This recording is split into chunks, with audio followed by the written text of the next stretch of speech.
के विश्व अर्को ठूलो युद्धको सङ्घारमा छ? अमेरिकी राष्ट्रपति डोनाल्ड ट्रम्पले इरानलाई 48 घण्टाको अन्तिम चेतावनी दिएका छन्। यदि इरानले विश्वकै महत्त्वपूर्ण जलमार्ग स्ट्रेट अफ हर्मुज पूर्ण रूपमा खुला गरेन भने अमेरिकाले इरानका सबै पावर प्लान्टहरू ध्वस्त पारिदिने धम्की दिएको छ।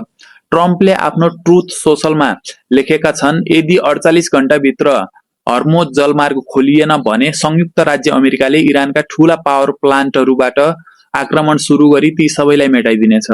यो जलमार्ग कति महत्त्वपूर्ण छ भने विश्वको कुल तेल र ग्यास आपूर्तिको झन्डै 20% यहीँबाट जान्छ।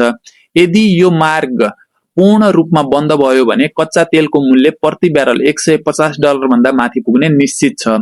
अब प्रश्न उठ्छ, यसले विश्वको अर्थतन्त्रलाई कस्तो असर पार्ला? पहिलो, तेल महँगो हुने बित्तिकै ढुवानी खर्च बढ्छ, जसले गर्दा खाद्यान्नदेखि हरेक उपभोग्य वस्तुहरूको मूल्य आकाशिने निश्चित छ। दोस्रो, अनिश्चितताका कारण विश्वभरिका लगानीकर्ताहरूले पैसा निकाल्न थाल्छन्, जसले गर्दा आर्थिक मन्दी यानि कि रिसेसन निम्त्याउन सक्छ। तेस्रो, यसले विकासोन्मुख देशहरूको अर्थतन्त्रलाई झन कमजोर बनाउनेछ। नेपाल जस्ता देशका लागि यो त महँगीको सुनामी नै साबित हुन सक्छ। इरानले पनि जवाबमा अमेरिकी सैन्य अड्डा र सहयोगी राष्ट्रका ऊर्जा पूर्वाधारलाई निशाना बनाउने चेतावनी दिएको छ। यो ईटका जवाब पत्थर से को रणनीतिले खाडी क्षेत्रलाई आगोको भुङ्ग्रोमा धकल्न सक्छ।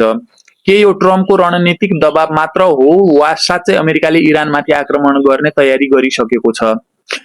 यसले विश्व राजनीति र अर्थतन्त्रको नक्सा नै बदल्न सक्छ।